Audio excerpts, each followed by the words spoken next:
Okay, good evening. Thank you very much, everybody, for coming, especially in this cold weather. Since last week, the weather's taken a very cold turn, so it's nice for you to come out to support the shir in this cold evening. We mentioned just now Elisheva Yael Bat Leah. That is my cousin Elizabeth, who was nifteret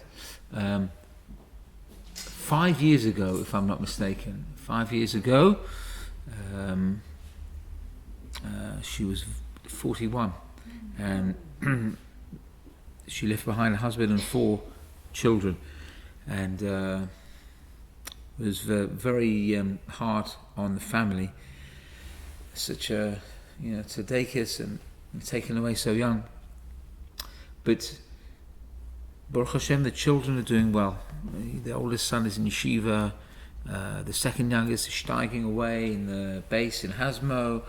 So the other 2 are doing very well as well. Baruch Hashem, she's got a lot of nachas in Shemaim from her children. Not to take anything away from her husband, who's amazing. What he's done with his 4 children is unbelievable. Kol hakavod. Hashem should give them all. They should all see. Lizzie should see nachat from all of them, and they should all see only simcha. Bezrat Hashem. Okay, previous shirim from this week's parsha. From 3 years ago, there was a shir called Weapon of Mass Redemption. From 2 years ago, there was a shir called Revolutions, and last year there was a shir called Panacea. So this week we open up the book of Shemot. We put away the book of Bereshit. It seems like yesterday. I always say that before you know it. Now we're into the phase of Moshe Rabbeinu. This sets the tone till the end of the Torah, to the end of V'zot HaBracha. We're in the phase of Moshe Rabbeinu. But before we kiss them goodbye, kiss our avot goodbye in the Shvatim, we have a mention of them straight away in the first pasuk. Talk about their names: Reuven, Shimon, Levi, Yehuda, etc. And then telling us Yosef died. Yosef was the first one of the brothers to die, even though he was the second youngest of the 12 tribes. And there's something I wanted to mention about Mitzrayim, because this is talking about how the events turned, and whereas Mitzrayim was a country that in a way opened its arms towards the Yaakov and the Shvatim, now we see the tables were turned. It didn't take too long before things turned from acceptance to open hatred. So what happened? Let me mention something I heard about the name Mitzrayim. Mitzrayim means Egypt. Mitzrayim starts with a mem and ends with a mem. But the 2 mems are different. The first mem is a regular mem, and the last mem is, because by virtue of the fact that it's at the end of the word, is a final mem. So it's Mitzrayim with a final mem. What's the difference between these 2 mems? Well, the first mem has a little opening underneath, but the final mem is enclosed. It's like, you see it like it's a square. So I heard a nice vort about this from the Mechilta, that with Mitzrayim, it's easy to get in. There's a way to get into Mitzrayim. But if you want to get out, that's not going to be so easy. You're going to find it's a closed room. And that's exactly what Mitzrayim was. Mitzrayim is also Meitzarim. Meitzar means narrow. Everything was very narrow and constricted there.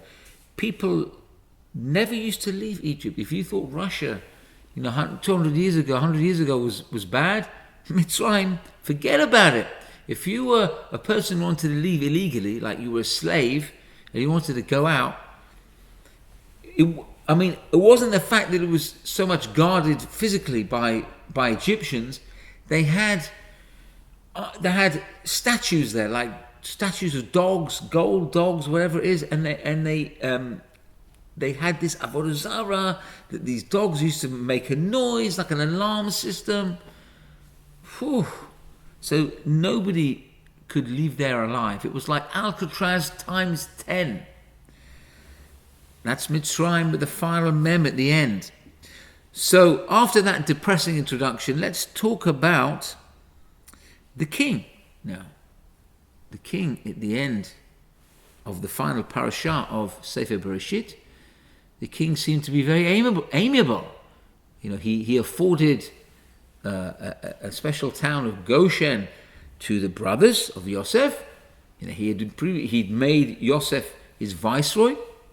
Yeah, seemed like a very pleasant king. Look at Pasuk 8, Pasuk Chet, in the first perek of this week's parasha, and you'll see something interesting. Vayomer, here we go. Vayokom melech chadash al Mitzrayim, a new king arose over Egypt. Asher lo yadad Yosef. This king did not know Yosef. So, in a simple way, you would think, well, this is obviously a different Pharaoh, because, you know, this Pharaoh had a son, and then that son had another son, and then, you know, they have this Tutankhamun the 10th, and, you know, whatever these funny Egyptian names. So, it seems like it's a different Pharaoh, and he didn't, there were no historical records, he didn't have any living memory, so he didn't know Yosef. That's the simple meaning. But there's another opinion, that this was actually the same Pharaoh. He just suddenly forgot. Not suddenly. He didn't have that same hakarat tov that he should have had. He didn't have that same gratitude. The fact that his whole empire, the metropolis of Egypt, was sustained by Yosef throughout all this lean period where there was a worldwide famine, extremely unusual, and Yosef saw them through it. This same king, he suddenly felt, you know, I don't owe anybody anything, and he was looking after number one, looking after himself. Why did he hate the Jews so much? What caused him to have this violent hatred? And you know, if you go with that understanding, it was the same one. You see, he did some unspeakable things to the Jewish people. Will make your hair stand on end. So, what happened here? So I'll tell you what I heard. Now, there's a common understanding that the Jews had one mitzvah that they held sacred, that they were not compromising on. And that mitzvah was the mitzvah of Brit Milah. The Egyptians themselves came to the Jewish people and said, why are you doing this Brit Milah? Remember, if you know the story, that Yosef himself insisted on the Egyptians performing Brit Milah on themselves, so they were also circumcised. Yeah, Yosef made the Egyptians get circumcised before they would receive any grain. So we see later at this stage that the Egyptians themselves, this is of course after the era of Yosef, were saying, no, don't do this Brit Milah. It's mutilating yourself. Why do you need to do this? And the Jews were stuck their heels in. They said, no, this is our mitzvah. It's what we do. It's a part of us, and we will do it. And they were violently opposed to negating the Brit Milah, the circumcision. So it seems very strange when we are told that there was one thing that caused the hatred of the Egyptians to the Jews, and that was the fact that the Jews reversed their Brit Milah. Doesn't make sense.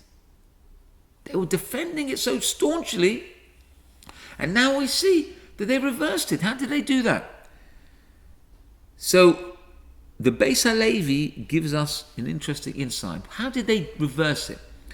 So it doesn't mean that they had a Brit Milah and then they tried to do away with the Brit Milah, if ever you could conceive of such a thing. That they were abolished the Brit Milah. It doesn't mean that. Of course they had Brit Milah. But they made a cheshbon, they made a reckoning, the Jews. What did they reckon? They said, this Brit Milah makes us different from the Egyptians. And we know full well that we're going to be slaves in this land of Mitzrayim for 400 years. That's in the history books. That was predicted. Hashem said it to Avram Avinu. So we know we're going to be here for a long time. It's going to be a long, hard struggle. So why make the imprisonment hard on ourselves? Let's make ourselves like our brothers. Let's make ourselves like the locals, meaning the Egyptians. How do we resemble them? Well, we're not saying do away with the Brit Milah. We're just saying we want to cover it up. So what do? They stretch their skin over the Brit Milah to disguise it. As if, look, we look like you, we're normal. So they would hide their Brit Milah. Very much, I suppose, like a person who walks into an area where maybe they might be embarrassed or worried about being seen to be Jewish. So what's the obvious answer? Put on a baseball cap and nobody will see I'm Jewish. In fact, my tits are hanging out. Don't you think that's obvious? No, I'll put a baseball cap on. Yeah, you hear stories about these little Hasidic boys that want to go to a baseball game and they put a baseball cap on, but they put the pears behind their ears. Like, isn't it a bit of a giveaway? I remember once, actually, parenthetically, I was walking back, it's not a funny story, actually, I don't know why I'm laughing, but I was coming back from shul one Shabbat, and I was wearing my talit. I wear my talit from the word go till I have to come back from shul. I'm a big fan of wearing a talit. I like, if I can wear it, I'll wear it. So I walked to shul with it, I come back from shul with it. So I was walking back from shul with my son, and somebody came up to me and he was shouting at me, "Why are you making yourself stick out? People will see you and they'll know that you're Jewish. How could you do such a thing? There's no reason why." He blasted me in front of my son. I didn't answer him back. I didn't say anything. I said, I'm very sorry, but that's what I do. I'm sorry if I'm offending you or whatever. And we parted company. And I thought to myself, hang on a minute. Even if I didn't have my tallit on, what do you think this thing on my head is going to say? Do you think that's not obvious? You want me to take that off as well? I wish I would have thought of that. Maybe I would have had something to answer him back. But anyway, better that I didn't answer him back. But anyway, he was an old man. And, sometimes old men have their old opinions. But anyway, he should live and be well. So the fact is the Jews wanted to make themselves resemble the Egyptians. And halachically, there was nothing wrong with that. They had the Brit Milah. The job was done. They just put a baseball cap on. What's wrong with that? But it was much more than that. It was the fact that they had something which made them distinct from the Egyptians and gave them their own identity and showed the Egyptians, hey, these people are different. Let them do what they do. We can do what we do. Now the lines were blurred. Now they were mingling. And that wasn't good. Because Hashem gave us the Brit Milah. One of the reasons was it's an ot, it's a sign. It's a sign of difference. It's a sign of dignity. It's a sign that we're not the same as our Gentile neighbors who don't perform circumcision. They've got their role, we've got our role. And Hashem had a different take on it. Hashem did not approve of this disguising. And Hashem decided to bring up the distinction in a more stark way. Hashem made the Egyptians hate us. And it was an illogical hatred in a way, if you think about it. What was the reason? Because they were more populous. Because the Jews had a higher birth rate. Since when does that make a person hate another nation. I mean, there are plenty of nations. Well, there is one significant nation in the world today who has a very high birth rate. It doesn't make us hate them for that reason. Why is that a reason to hate a nation? Well, in that case, we should be hating the Chinese. Chinese have a tremendous birth rate. So why do we hate the Chinese? No reason to hate Chinese. Because they've got lots of little wings and wongs. No, nothing wrong with that. They've got their own country. They're happy there. They make. They're very industrious. A lot of good things we see made in China. No problem with that. So it seems illogical why they would hate us because of that. The answer is Hashem was making that difference again. We wanted to blur that line. Hashem said, no, I want you to be distinct. I want there to be a fence between you and them to show that you are oil and they are water, or the other way around, whatever it is. You don't mix. You've both got your own job to do in this world, and you cannot blur those lines. So what we did in Egypt by disguising the Brit Milah actually made it much worse. Because if we would have remained completely distinct and proud of who we are, then maybe this, well, I can't say maybe this would not have happened, but it would stand to reason, at least if you look at it theoretically, that it wouldn't happen if you hypothesize. So what do we learn from this? That we have to realize who we are. We have to realize what we're supposed to do. We have to get on with it. We cannot be sycophantic, and we cannot pander to the whims of each and every one who is around us. It's a very common thing. The Jewish people love to, make themselves beholden to their neighbors, to our neighbors. We always want to ingratiate ourselves. Yeah, in a way, it's a good thing because we want to reach out, but to take away from our own distinctiveness, no, that should not be done. One of my favorite book titles, I've never even read the book, but I love the title. Rabbi Lord Dr. Jonathan Sachs, I think Rabbi Lord Doctor or Dr. Lord Rabbi, I'm not sure which order, but Rabbi Sachs wrote a book entitled The Dignity of Difference. There's nothing wrong with being different. Be dignified. Whatever you have, it's a dignity. Hashem gave that to you. You don't have to lose that dignity. They don't have to lose their dignity. It's very important. We've got to maintain whatever we have and not disguise it. Okay. I should point out, by the way, I've got a few stories, so stay at the edge of your seats. There'll be some stories coming up very shortly. Stay tuned. Okay, let's move forward to within the first perek. So chapter 1, verse 12, Pasuk Yud Beit, it says, V'chasher ya'anu oto ken yirbeh v'chen yifrotz v'yakutzu b'bnei b'nei Israel. Now, the Egyptians are getting really irked. We mentioned they were getting angry with the Jews. It says, however much they would afflict, the punishment, it would increase, and so it would spread out. And they became disgusted because of the Bnei Israel. They became disgusted. We disgusted them? What did we do that made them full of disgust?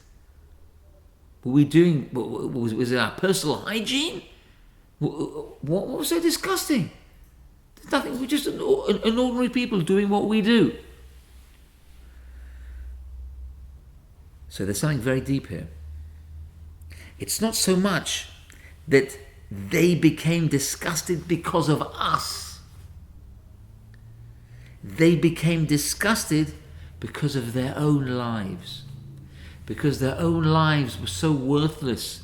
Because of the idolatry that they perpetrated.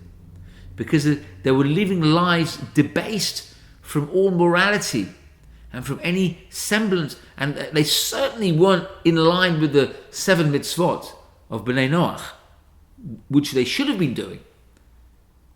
Just 7 mitzvot they could have done. They were very far from there. So their lives were disgusting themselves. What happens when a person finds his life is low and his life is worthless and meaningless, he lashes out. Need I tell you what happened? What was the situation in Germany circa mid-1930s, when there was a depression in Germany, and the lower class, the middle class, whatever class, they had nothing to live for. They were living on the breadline. There was no hope, no future. So they were ripe and ready to be riled up by that Yamach Shemot, whose name I don't have to mention to you. And what about now? What about with certain Arab nations also? Maybe living on the breadline, maybe living a life where they see no future and they have no hope. They're also ripe and ready to be picked upon and to be maybe brainwashed, you could call it.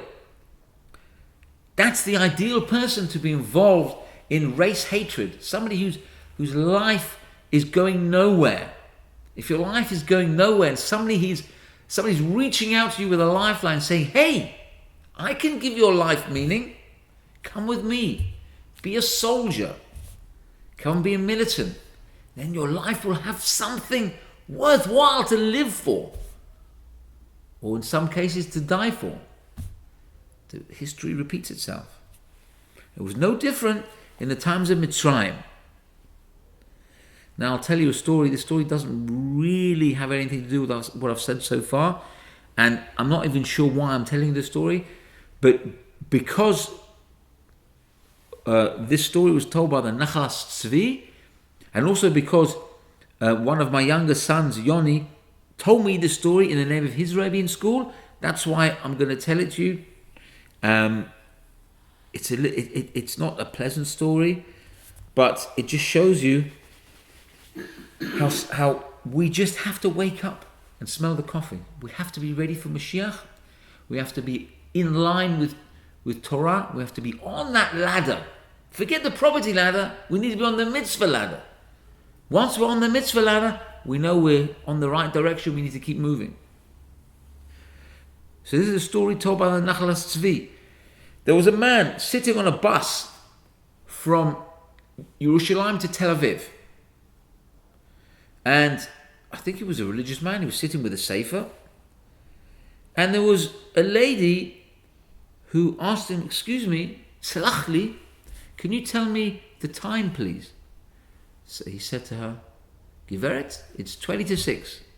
Okay? And then he went back to his learning. What seemed like a very short time later, she said again, Salach li, ma hashah achshav? What's the time? So he looks, he says, okay, you want to know, it's 18 minutes to 6 now. Okay, fine. She looks a little bit nervous. And again, a couple of minutes later, so he's now thinking, what's going on? Okay, he looks at the watch, 5:45. It's 3 minutes later than when he asked me last time. And this went on a few times. In the end, he said, excuse me, ma'am, why are you looking so nervous? You're asking me for the time. You can see, I've told you the time. You need to know to the second. And he told her, and she told him the following story. She said, you must understand something. She said, I'll tell you, I'm the only child of 2 Holocaust survivors. And my parents brought me up to be a good, observant Jewess. But unfortunately, the people around me were not so observant as my parents had wanted me to be. And when it came to my parents' influence and my friends' influence, my friends won over. And I slowly started leaving my religious responsibilities, and I became totally immersed in becoming a non-observant Jew. And my parents were so sad, they were distraught, they would pray for me, they would beg me, please, don't take this path. And I caused my parents so much pain, and then they passed away, and I was still like I was. And recently, I've been dreaming about my mother. My mother's been telling me, I want to meet you. Come, meet me. And I said, Mama, where am I going to meet you?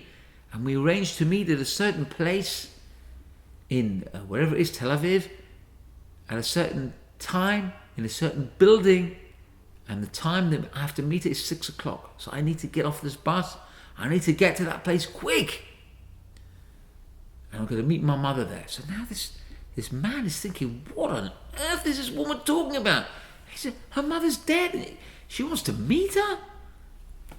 So he thinks, this I've got to see. So he follows this woman. She's running. She gets off the bus. She runs full belt. She runs towards whatever it is. And she runs across the road. And she didn't look where she was going. And boom, she gets hit by a car. And apparently the car, when it hit the lady, she was flew up in the air. And apparently she said, Mama, before she died. That's how the story goes. A strange story, a very sad story, but it just shows sometimes it can be too much too late. You know, we see, quote unquote, the writing on the wall. We see the parents who are begging and asking and pleading, and then we put it off and we put it off and we put it off, and then too much time has passed, and then we have a little change of heart. And then, before we know it's too late. But maybe this isn't the best story to tell. Because really what we should be thinking is that it's never too late. Now is never too late. Now is the time. Now is the time that this kadosh is holy for a person to come back and realize. So really, in effect, for that woman, maybe it was too late. Who knows what happened to her in the Olam Hamed. But for us, we have to realize we need to get the message. We need to change now. It's not 2 minutes' time. It's not 1 day's time. The change has to be now. Okay, back to the parasha. Let's move to the next perek, chapter 2, verse 5. So, Pasuk Hay says, "V'tered bat paro lirchotz al hayor, v'narotea holchot al yad hayor, v'tered et hateva b'toch hasuf, v'tishlach et amata v'tikachea." Let's place this pasuk. So now we all know the story. Moses was placed in the reed basket and floated down the river by his sister Miriam. And if you heard some of the other shirim I mentioned before, you'll know that Moshe Rabbeinu was a reincarnation of Noach. And you see there's a hint here because you have Moshe, who was Noach, in a teva, in a little wooden basket covered with pitch. Sound familiar? And he was floated down the river. Also, by the way, Moshe Rabbeinu and Noach had something in common. They were both born circumcised. They had no need of a mohel. So now Moses is sailing down the river. What happens? Of course, he gets found by the daughter of Paro, whose name was Bitya, and she rescues him from the river, and it all ends up happy because he ends up being given back to his mother to be nursed, etc. And we know the story. So, something interesting. It says in the pasuk that I just quoted that she sent her servants to take the basket. Now, if you look in the translation, it actually says she sent her maidservant and she took it.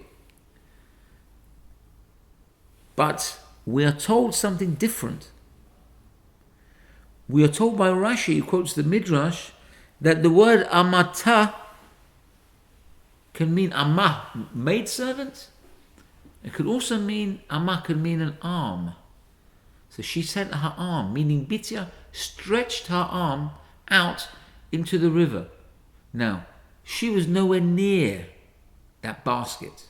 That basket was hopelessly distant from where her hand was. But yet she stretched out her hand and she got the basket. So what happened? Now we think, we are told, her arm stretched miraculously. Like I always think, like there was that cartoon Fantastic Four, where there was somebody with a stretchy body. He used to stretch his arm. He would go for like 4 miles and all this. What is this? Magic? Jiggery pokery? What was going on here? So, what's all this idea about stretching the arm and achieving the impossible? And I'm going to compound this question. I'm going to take you back. We haven't left Sefer Bereshit long. I'm going to take you back there to Avram Avinu, when he was standing under the stars and God told him, count the stars. So Avram Avinu looked up at the sky with all the billions of stars, and in fact the billions of galaxies and whatever else is up there, and he starts counting. 1, 2, 3, 4. Okay, Avram Avinu, listen, for all intents and purposes, there are an infinite amount of stars up there. Not literally, there's no literal infinity, I suppose. Only Hashem is infinite, but put it this way, it's more than a night's work for you to count up those stars, and you probably won't get to the half of it. So why are you counting? Okay, God said count the stars. Okay, maybe he was just giving you Musa. So what are you doing? 1, 2, 3, 4. You're not going to get anywhere. So these two questions. Why did Pharaoh's daughter stretch out a hand when she was never ever going to get that basket? And why did Abraham count those stars when he was never ever going to get to count them all? And the answer is the same. One size fits all. What's the answer? The answer is that a person has to do what is right and not be concerned with the success. Because a person's job in this world is to choose the correct path despite the odds. Because the choice is your domain. The success is not your domain. It's a very, very, very common fallacy. People think the more effort I put in, the more chance I stand to succeed. Wrong. Wrong on every level. Despite what you see in history. Because success is only mandated by God. I needn't take you further than just to see all these Russians who were doctors and lawyers and heaven knows what else, however highly qualified they were, leaving Russia after perestroika or, with the wave of Russian oligarchs. And they come and they reach foreign shores and they do street sweeping and babysitting. And they're hopelessly overqualified. But they can't get jobs. And it's not just Russians. It could be anybody. It could be Romanians. It could be Polish people. Unbelievable qualifications they've got. They can't do anything. So it doesn't necessarily fit that the more effort you put in, the more success you get. And the reverse is true as well. Because a person sometimes may put in very little effort and he might find himself with tremendous success. And how do you understand that? I haven't got the foggiest clue. But I can tell you something, that the only thing we have control over is the choice that we make. So we better get on with it and make the correct choice. Bitya made the choice. There's a baby there. The right thing to do is to rescue the baby. I'm going to do my bit. And let's see what's going to happen. Her arms stretched. The impossible happened because God filled in the gap. She made the entrance. She got the right choice. She said, there's a baby. It's a Jewish baby. Something needs to be done. I don't know how, what, where, whatever. I'm leaving that to you, God. I'm going to do my bit. God filled in the gap. Avram Avinu, God tells him, count the stars. Well, he could have turned around to God and say, look, God, I understand you're asking me this. Can you give me an easier one? Maybe how about a mathematical problem? Or, Sudoku, something like that. Give me something I can struggle with. Not something that's impossible. No, Avram Avinu said, you want me to count? I'm not making an argument. I'm counting. 1, 2, 3. And of course, Hashem didn't want him to finish the job. He wanted to see his commitment. If I ask you to do something and it seems to you pointless to do such a thing, what a waste of time. Are you going to do it or not? Avram Avinu said, unquestionably yes. And that's what we have to do. We just have to choose. the right path, if there's something that needs to be done, and I'm in a position to do it, it doesn't matter how unlikely it is for success. Forget about that. Judge it on the merit. Does it need to be done? Can I help? I will do. That's it. You leave the rest to God. Make the choice, I will do. And leave the rest to God.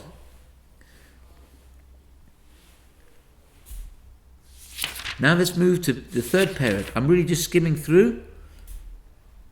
So chapter 3 verse 5. Parak Gimel, Pasuk Hey, Vayomer al tikrav halom shal na'alecha ma'al raglecha ki hamakom asher ata omed alav admat kodesh hu. So Moshe Rabbeinu finds himself in the desert, next to the snare, next to the burning bush.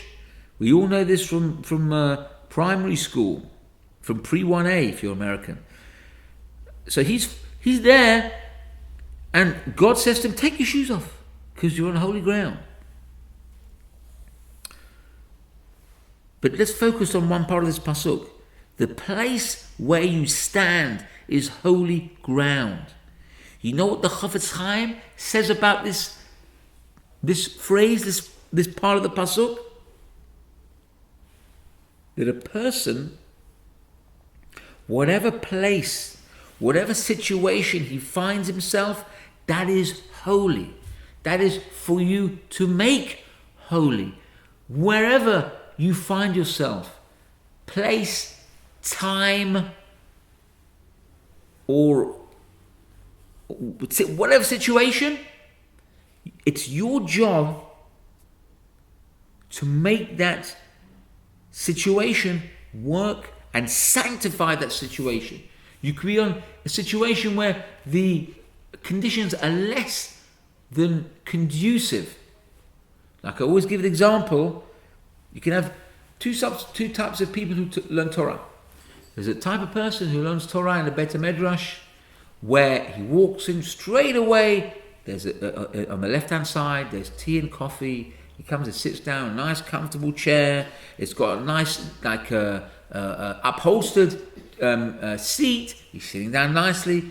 Beautiful climate control. And he sits with a beautiful, spanky new Gemara. And opposite him is a Chavruta who's going to help him with everything and make it very easy and spoon feed him. And he's sitting, learning. And every time he feels tired, there's somebody next to him who gives him a wake up, and helps him and says, "Do you want another cup of coffee?" And that's very nice. He's making the time to learn Torah, but who wouldn't learn Torah under such a situation? Especially if that time was your own time and you didn't have constraints of, let's say, of parnasah or other commitments. You had absolute autonomy within the Beit HaMidrash, didn't have any outside worries. Fine, very nice. He's going to get rewarded for that. But what about the person let's say you take that person and you say to him, okay, I'm going to put you in a different Beit HaMidrash. So you walk in, now forget the day being a nice spring day and the Beit HaMidrash being air conditioned. It's freezing like it is today. Like I woke up this morning, today it was -2. And let's say he gets to Beit HaMidrash, it's dark, so it's gloomy already. He goes to shul before Nate's. He gets in, it's freezing in the Beit HaMidrash. Nobody can afford to put the heating on. And he sits down on a tzabroch on a chair. The chair's like collapsing under him. And his chavruta is there, and his chavruta is giving him a hard time. And of course he's so hungry and thirsty. The kitchen's empty, and there's all stuff on the floor, and he doesn't feel well. Now learn Torah. Now see, can you learn the same as you did yesterday when you were in the air-conditioned Beit HaMidrash? Or are you going to say, you know what? Who needs this? It's too dark, it's too cold, it's too miserable, it's too gloomy. I'm going home. And I don't feel well either. Why should I be here? Let me go home, let me have a rest. Hashem is telling you, just like you learned Torah yesterday, you have to learn Torah today. Just like today, you were a mensch when your wife was nice to you, your kids were pleasant to you. Your neighbors smiled at you, so you have to be a mensch when your wife is hitting you with the back of a rolling pin, and your kids are running under your feet and saying, and they're all fighting with you, arguing with you, and your neighbours are complaining about you that you've done this and that, and you never lend them things, and then you walk out in the street and you're driving down, a regular speed, and somebody hits you and he's screaming at you. Now be a mensch. Now put on that smile like you did yesterday. Now greet people. Hello, how are you? How can I help? Let's see if your veneer can take it with all these extra things. That's what the Chofetz Chaim is telling us, is the Rush, is the understanding of this pasuk. The place where you stand is holy ground. And if it ain't holy, you make it holy. You infuse it with your holiness. Because Hashem put you there. It's the same God who put you in the air-conditioned Beit HaMidrash, and the same God who put you with a nasty neighbor. There's no two gods. There's only one God. And He's putting you here, there, and everywhere, like the song. La Havdil. Okay. So let's finish off with a few stories. Might even get you home a little bit early today. Let me see. Yep, maybe so. Okay. So, the main character in this week's Parsha, and indeed the whole of Torah, is Moshe Rabbeinu. Moshe Rabbeinu, the Anav Mikol Adam, who had empathy for every single Jew, whether they loved him or whether they hated him. A most unusual person. A most incredible leader. How do we understand his message? How are we meant to relate to loving every single Jew and feeling empathy to every single Jew? Let me start off with telling you a story about Rav Yosef Chaim Sonnenfeld. He was the Rav of Yerushalayim, and this story happened in the shul of Rav Yosef Chaim Sonnenfeld. And in the shul they had a chazan who was incredible. He had an incredible voice. And this chazan's name was Rav Nachum. And Rav Nachum, when he came to pray on Rosh Hashanah and Yom Kippur, people used to be entranced by his passion with his tefillah. It was unbelievable. He would be mitorer. He would awaken the mitpalalim, the people who pray in the synagogue, and they will be so uplifted. People used to look forward to Rav Nachum praying in the shul of Rav Sonnenfeld. But it happened that one year, not long before the Yomim Noraim, the high holy days, that Rav Nachum died unexpectedly, leaving behind a wife and at least one child, if not children. And of course, the community is distressed and they're mourning the loss of the Chazan and their friend and their the one who inspired them so much. But apart from the fact that they were mourning, they were thinking also in a practical way, the people in the Kihlah. They were thinking, how can we get a replacement for Rav Nachum? Where on earth can we look to find? So they looked no further than the Rav of the shul to ask his advice. They said, we cannot make this decision by ourselves.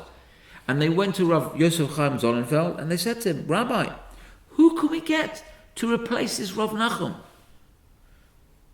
So Rav Sonnenfeld said, Nicht gefährlich, don't worry. You will get a replacement. Okay, so they believe the rabbi. Of course, the rabbi says, you're going to find a replacement, somebody will turn up, and then you believe him. There's no question. Fine. So the days are going, the weeks are going, it's getting closer and closer to Rosh Hashanah. Nobody's applying for the job. Nothing. Nobody, nothing. Again, they go to Rav Yosef Chaim Sonnenfeld. Rabbi, who are we going to get to replace Rav Nachum? We still don't have anybody to lead the prayers. Don't worry, he told them. Don't worry, everything will be okay. And would you believe it? It got to the day of Rosh Hashanah. Still, they had no idea who was going to lead the tefillah. And of course, now the people were getting anxious and they started getting, feeling angry. What's happening? Why is the rabbi doing this to us?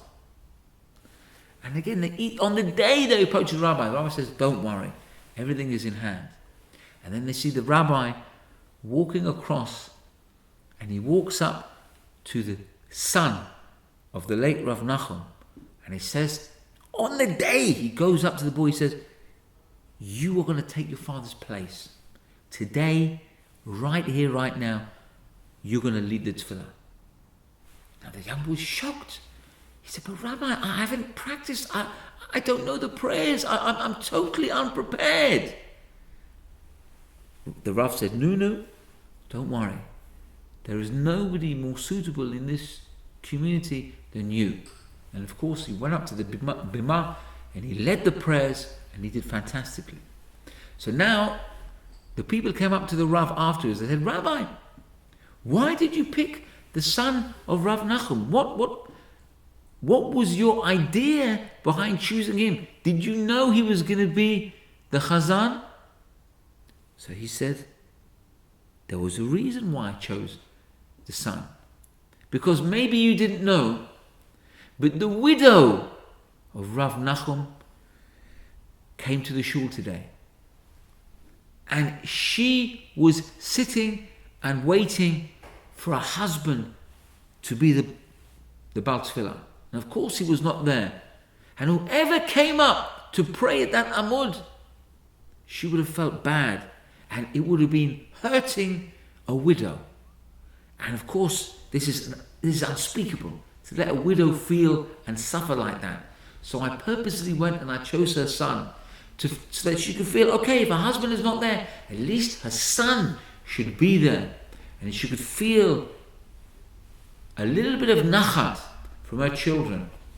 So you see, Rav Yosef Chaim Sonnenfeld demonstrated tremendous sensitivity to a widow, and indeed to an orphan. Second surah, I'll tell you a very brief story of another Gadol Ador, Rav Chaim Ozer Grudzinski. There was a story that he was walking in the street once, before the days of GPS and sat-nav, that somebody asked him, old school, they asked him for directions. Remember that? Before we had our little tom-toms and all this, GPS stuff, people used to ask for direction, and people used to whip out the A to Z and find it on the map. Yeah, I remember those days when I was a kid. So, an elderly fellow asked Rav Chaim Ozer for directions. And Rav Chaim Ozer knew where the street was. It was about half an hour away. So he said to the fellow, come, I know where it is. I'll show you there.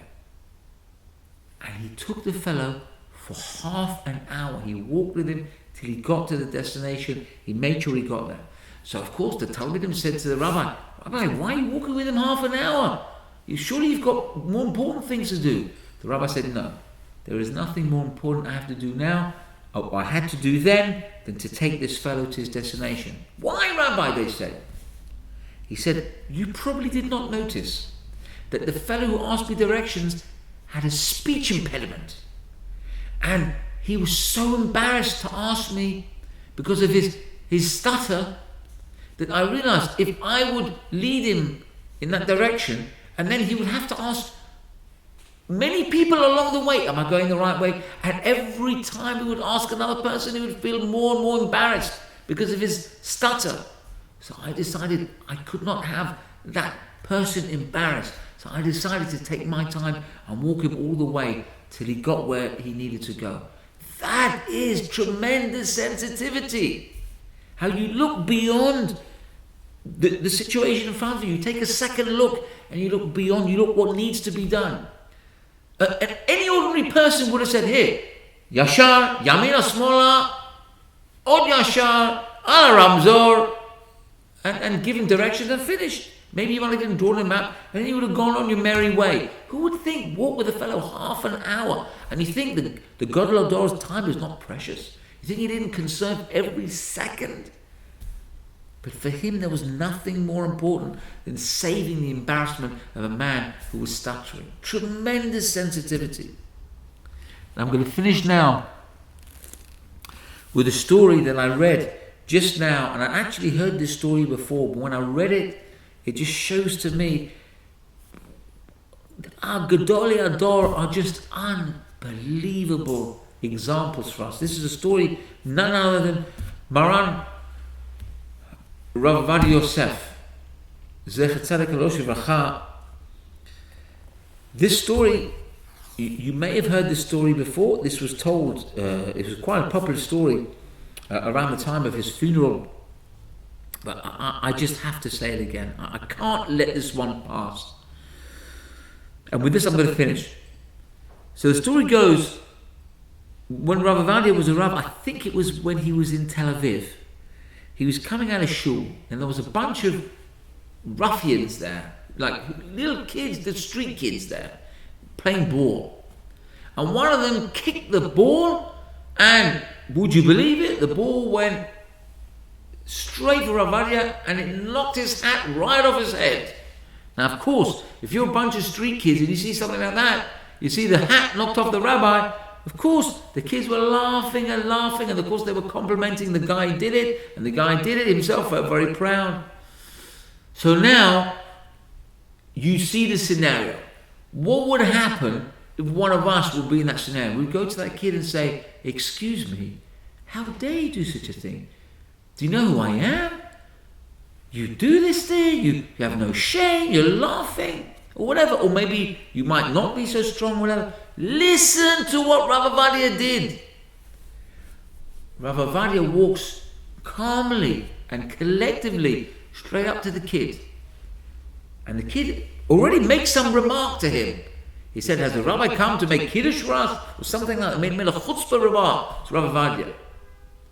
And Rabbi looks at this kid and he says, "Efa horim shelcha? Where are your parents?" So now this kid looks up at the rabbi. He said, "I have no parents." So he was an orphan. The rabbi said, "You know, you look like you could do with a good meal. Would you like to come back to me? Because it was Shabbat that day. Would you like to go back to my house? Come. I'll make kiddush for you. I'll give you a meal. You can have a rest if you want." So this kid already probably felt a bit bad because now this rabbi was being nice to him. So he said, "Okay." So he came back to Rav Ovadia's house, and his wife straight away she made a place for him. They sat down. Now, at this time, I don't believe Rav Ovadia was like rolling in it. He didn't have so much for his own family. I'm not sure what his particular financial situation was there, but basically they gave the kid a meal that probably was going to be for the rabbi himself.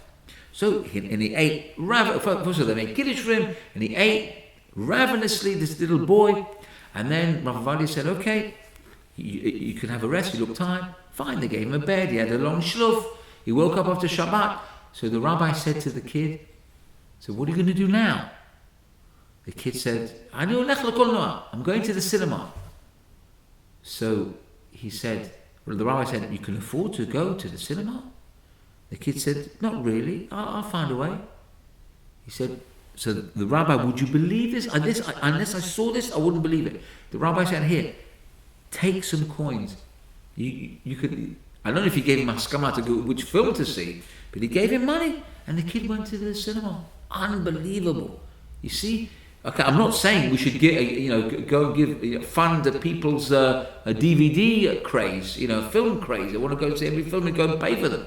Okay, this is when we get to Rav Ovadia's level, we can make that decision ourselves.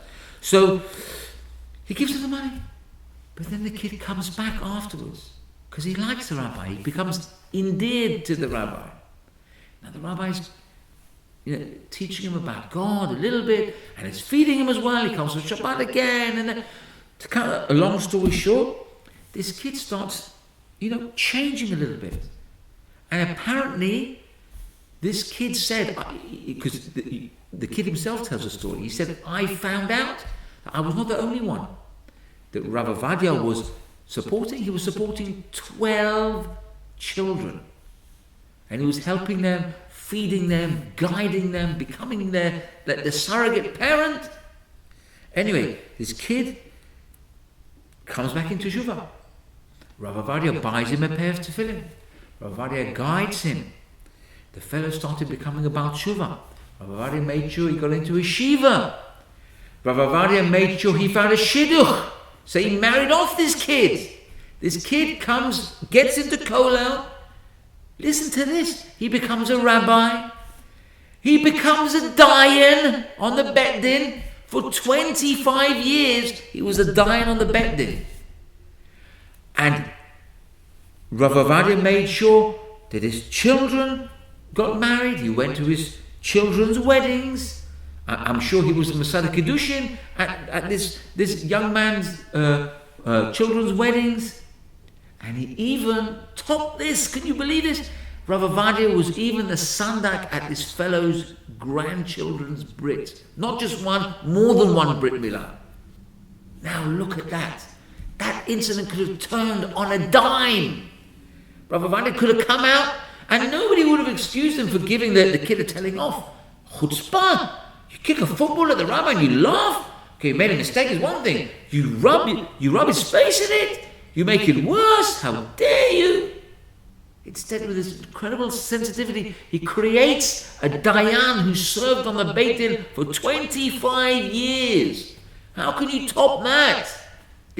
I don't think it gets better than that. That's sensitivity. That we get from Moshe Rabbeinu. Yiratzon, all of us should learn this tremendous lesson that's set for us by Moshe Rabbeinu, who cared about every Jew like he was his own child. I stress again, even the ones who hated him. Rav Avadia cared about children, even if they kicked footballs in his face. He cared about his brothers. He cared about his sisters. He cared about the Tzahal. You know, I heard something about Rav Avadia. He said a tremendous thing. He said he cared so much about the Jewish soldiers. He said the only, and I quote from his biography, the only thing we have to do with Jewish soldiers is kiss them. He says, we owe them so much, we have to kiss them. You see what he says? Tremendous sensitivity he has for every Jew. You think he wouldn't have wanted the soldiers to learn? Of course he wanted the soldiers to sit and learn Torah. But they're doing what they're doing. They're putting their lives on the line for Klal Yisrael. That deserves all our love. That's why we have to passionately say, every Shabbat we have to say the prayer for the Chayalim. It's in the Siddur of Rav Avadia and it should be imprinted on our hearts. We need to pray for our brothers who are fighting for us in Eretz Israel. There's no question about it. No question. Rav Avadia is 100% on the ball when he says we have to love them, we have to kiss them, they're our brothers, and then we must never put any distance between us and them. Yiratzon, all of us will feel this achdut, this sensitivity. And Hashem will reward us by going that extra mile for us and bringing us the Geula Shelema with the Bin and Ariel. We will see again Avraham, Yitzchak, and Yaakov. We will see the Chavetz Chaim, Rav Chaim Moshe Grodzinski, and Rav Avadia Yosef. And we'll all dance in the Bin and Ariel. May it happen speedily without any further delay and any further pain. Thank you for coming.